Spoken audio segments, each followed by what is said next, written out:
really what I'm going to need to do now, because I've encountered 2 of these in 2 weeks, and I don't know why they're extra large, other than there's extra space in here for a reason. Okay, this hive is called the Langstroth hive because the inventor was an American guy named Lorenzo Langstroth. I believe he was a Christian minister of some denomination. And this hive was patented in the United States in the 1850s. So this design goes back to pre-Civil War. And the 2 things that were unique about the Langstroth hive, one was the removable frames. Okay? That had already been invented by other designers. The other unique feature of the Langstroth hive that he figured out was what's called bee space. Bee space is 3/8 of an inch. That is the width of a worker bee. A worker, not a queen, not a drone, a worker. And what Lorenzo figured out, the guys who had invented hives with removable frames ran into a problem because they didn't understand bee space. And so they had the removable frames, but then when they went to inspect the hives, they found that the bees had built comb in between the frames, and they weren't removable anymore. And what Lorenzo figured out, he observed how the bees built their hives in nature, and he observed the spacing of the combs. You know, the combs are stacked side by side by side. Yeah. Well, the bees would build comb in every available space, but they would always leave just enough space so that they could get in between them to work. Sure. Right. Okay. 3/8 of an inch. So, I don't know why you've got this extra space here and where it's supposed to be, if it's supposed to be in the center or if it's for a feeder. But in a standard Langstroth hive, you would have the same space. You would have 3/8 of an inch on every side. On every side. And so when the bees build the comb, when they draw, we call it drawing out the foundation. When they build the comb on the foundation, there's still 3/8 of an inch. There's 3/8 of an inch here on the ends. You see that space between the sidebar and the side of the hive is 3/8 of an inch. Right. Between the bottom of the hive and the bottom board, 3/8 of an inch. Right. Between the top of the top bars and the inner cover, 3/8 of an inch. Between the inner cover and the top cover, 3/8 of an inch. Yes.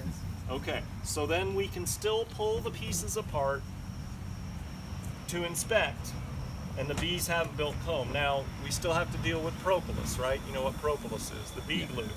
And that's why we have our hive tool, because they are going to glue it shut with propolis, and we got to clean that off. But the bee space is a critical concept to understand.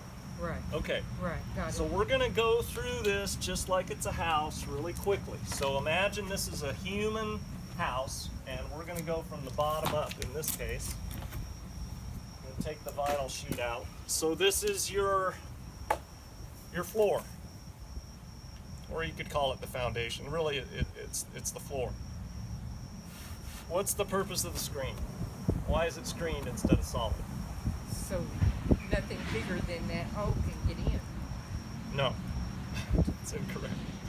Rat. The primary purpose of the screen is so varroa mites that are feeding on the bees, when they finish feeding, they are going to drop off the bee. You want them to fall out of the hive onto the ground. You don't want them staying in the hive. If you've got a solid bottom board, the varroa mites that feed on your bees are staying in the hive. Right. And when they're hungry again, they're just going to go back and find another host. So this is your first line of natural defense against varroa mite infestation. Okay. The varroa need to fall out. The bees can walk all over this, Sure. but the varroa are going to fall out. The vinyl sheet, How about now that? this one's unusual. Most of the vinyl sheets will have a grid on them. And that grid is so you can monitor your varroa infestation, if any. So the idea is normally you don't have the vinyl sheet in there. You take the vinyl sheet out and now you've got good ventilation for the hive. If you want to inspect for varroa mites, slide the sheet in, and the grid isn't really essential, but to inspect for varroa mites, you spray your vinyl sheet with that vegetable oil. You slide it in, you leave it in for a set period of time, 2-3 days. Then you pull it out and you see if you got mites stuck on the. Now you are going to get other debris, because the bees do create debris. You know, they walk on the wax, and there's going to be little pieces of wax and pollen and maybe little pieces of dead bees. But and of course the varroa mite, they say it's about the size of a pinhead, so it is visible to the naked eye, but it's pretty small. So you probably need your magnifying glass to see. Yeah. But other than that, you pull the sheet out and you just keep it in reserve. This also doubles for your winter solid bottom board. If you're getting a hard freeze and you think your bees want to stay warm, then you can slide this back in and they stay a little warmer in the winter. Other than that, you don't leave the vinyl sheet in. Okay.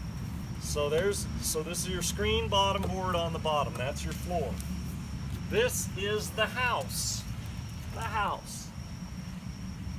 These combs are gonna. This is where the queen lives, and normally this is where the queen stays.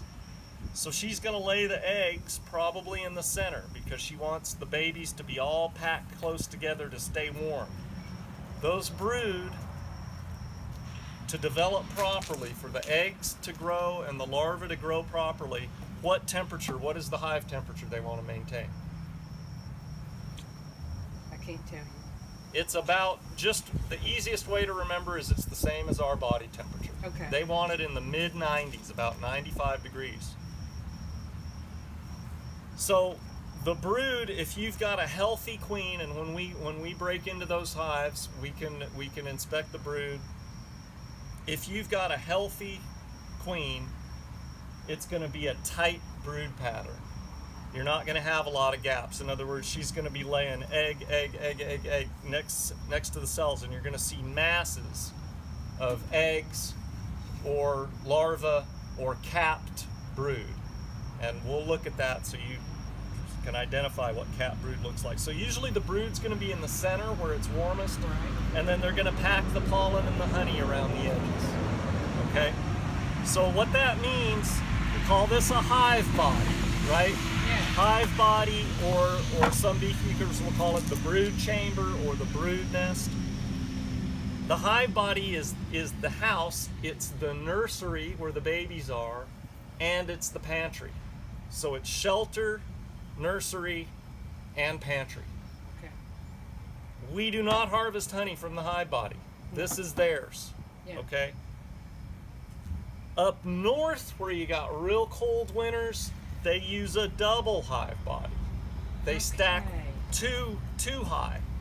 In the south, we don't need to do that. Okay. We don't have those extreme winters. You can do it. Well, they kept saying But you don't had need to fill to. 2 before you even get to separate and No. take. Fill 1, put your queen excluder on, then start stacking your supers. Okay. Because, it's just so moderate here. yes. Now, I know last winter was Some- cold, but and some beekeepers, I went to talk to a lady about a month ago, and